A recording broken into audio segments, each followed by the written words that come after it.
জনগণ ভোটের সম্ভাবনা ছিল না, তখনও জামাত ইসলাম আপনাদের পাশে ছিল কিনা বলেন? তখনও ছিল, এখনো আছে, এবং ভোটের ফলাফল যাই হোক জামাত ইসলাম আপনাদের পাশে সবসময় থাকবে ইনশাআল্লাহ। কিন্তু আমাদেরকে বসে থাকলে চলবে না।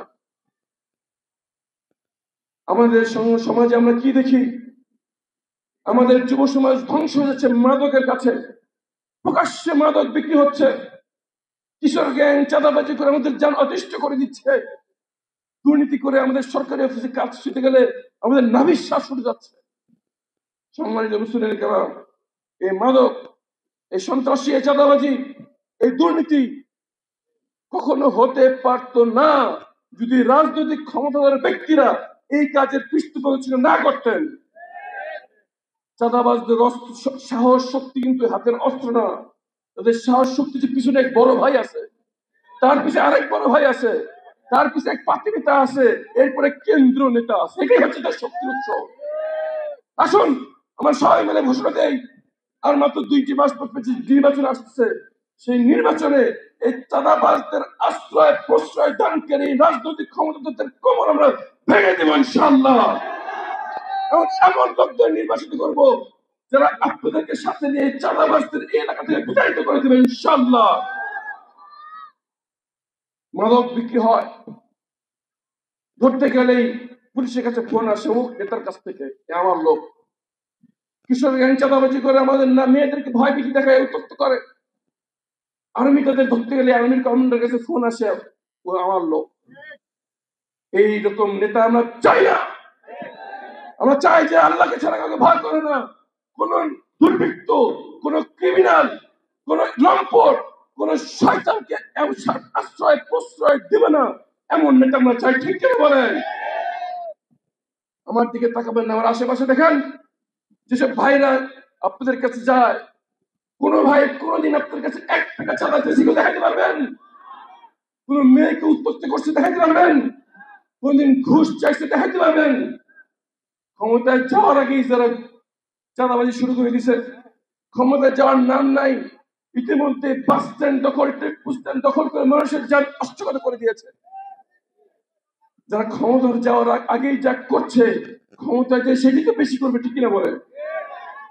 বাংলাদেশ জামাত ইসলামী কি করছে আপনাদের জন্য? ফ্রি মেডিকেল ক্যাম্প করছে কিনা বলেন? আপনাদের নামাজের পথে, কোরআনের পথে ডাকছে কিনা বলেন? কোরআনের শিক্ষা দিচ্ছে কিনা বলেন?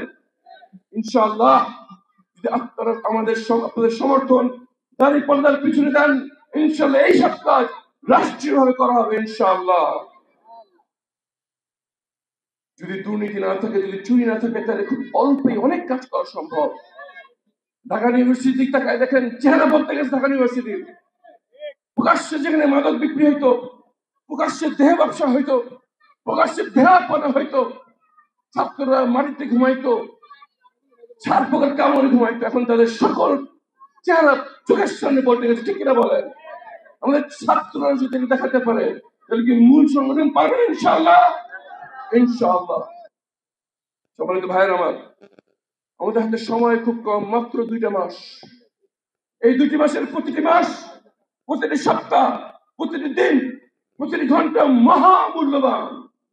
আসুন আজকে রাতে আমরা সিদ্ধান্ত গ্রহণ করি, কালকে সকাল থেকে নয়, আজকে রাত থেকে আমরা সবাই একসঙ্গে মাঠে নেমে পড়বো ইনশাআল্লাহ। আমরা যদি একসাথে কাজ করতে পারি, তাহলে যে পরিবর্তনের হাওয়া আমরা বিশ্ববিদ্যালয়গুলো দেখতে পাচ্ছি, ইনশাআল্লাহ এই পরিবর্তনের হাওয়া কাউন্টিয়া, ঢাকা 1400 সারা বাংলাদেশে সুনামির মতো দেখা যাবে ইনশাআল্লাহ। আমরা কি করব, কিভাবে কাজ করব, আপনাদের দায়িত্বশীল ভাইয়েরা এখানে আছে, তারা সুনির্দিষ্টভাবে বলে দিবেন। আসুন আমরা সিদ্ধান্ত গ্রহণ করি, আর ঘরে বসে থাকার সময় নাই। আপনারা, আপনাদের সন্তানেরা, আপনাদের ছেলেরা মেয়েরা ঘর ছেড়ে বাইরে নেমে এসেছিল বলেই আমরা দ্বিতীয় স্বাধীনতা পেয়েছি। ঠিক কিনা বলে? একবার তাকায় দেখেন কাদের সংখ্যা বেশি। যারা আমাদের উপর চাঁদাবাজি করে তারা সংখ্যা বেশি, আমরা যারা চাঁদাবাজি বন্ধ হচ্ছে তার সংখ্যা বেশি, আমরা সংখ্যা বেশি। ঠিক কিনা বলে? যারা দুর্নীতি করে তারা সংখ্যা বেশি নাকি আমরা যারা চাই দুর্নীতি বন্ধ হোক তারা সংখ্যা বেশি? নিশ্চয়ই আমরাই সংখ্যা বেশি। ঠিক কিনা বলেন? যারা প্রকাশ্যে মাদক বিক্রি করে আমাদের সন্তানদেরকে নষ্ট করে দিচ্ছে তারা সংখ্যা বেশি। আমরা বাপ পিতা মাতা এবং মুসলিমদের যারা চায় যে মাদক বন্ধ হোক তারা সংখ্যা বেশি, আমরা সংখ্যা বেশি, ঠিক কিনা বলেন? তারপরে চাঁদাবাজি চলতেছে, তারপরে মাদক বিক্রি হচ্ছে, তারপরে দুর্নীতি হচ্ছে। কারণ একটাই, আমরা দ্বিধা বিভক্ত। আমরা চিন্তা করি কে কোন অঞ্চলের, আমরা চিন্তা করি কে কোন মতাদর্শের, আমরা চিন্তা করি কে কোন ধর্মের, কে কোন বর্ণের। সময় এসছে সকল ভেদাভেদ ভুলে কাঁধে কাঁধ মিলিয়ে হাতে হাত মিলিয়ে নতুন বাংলাদেশের জন্য একসাথে মাঠে নেমে পড়ার আপনারা সবাই তৈরি আছেন কিনা বলেন? ইনশাআল্লাহ, ইনশাআল্লাহ আমরা সবাই একসাথে যে মাঠে নেমে ফ্যাসিবাদকে বিতাড়িত করেছি, আগামী নির্বাচনে একসাথে আমরা সবাই মিলে নতুন বাংলাদেশ করবো ইনশাআল্লাহ। সৎ এবং যোগ্য মানুষ যদি নির্বাচিত হয় তাহলে চাঁদাবাজি বন্ধ হয়ে যাবে, দুর্নীতি বন্ধ হয়ে যাবে, মাদক বন্ধ হয়ে যাবে। এই কালো অর্থনীতি কিন্তু কম টাকা না।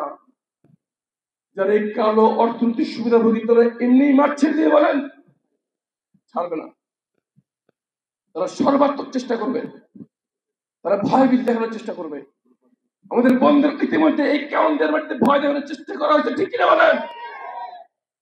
আমরা শুধু একটা কথা উত্তর দিব, তোমরা যতই দেখাইতে পারো দেখাও, আমরা সবাই ঐক্যবদ্ধ আছি, আমরা সবাই মিলে এক কথা বলবো, ভয় পাই না দাপটে, জবাব দিব ব্যালটে ইনশাআল্লাহ। আমরা সবাই একসঙ্গে থাকবো, এক হয়ে আছি, এক হয়ে ফ্যাসিবাদকে বিতাড়িত করেছি, এক হয়ে আমরা নতুন বাংলাদেশ গড়বো ইনশাআল্লাহ। আজকে এখান থেকে ফিরে যে সবার আগে বলবেন পরিবার সদস্যদেরকে, তারপর বলবেন প্রতিবেশীদেরকে, তারপর বলবেন আত্মীয় স্বজনদেরকে, এরপর বলবেন বন্ধু বান্ধবদেরকে, তারপর যাদের পরিচয় আছে প্রবাসী ভাই বোনদেরকে, যে আমি মাঠে নেমে পড়েছি।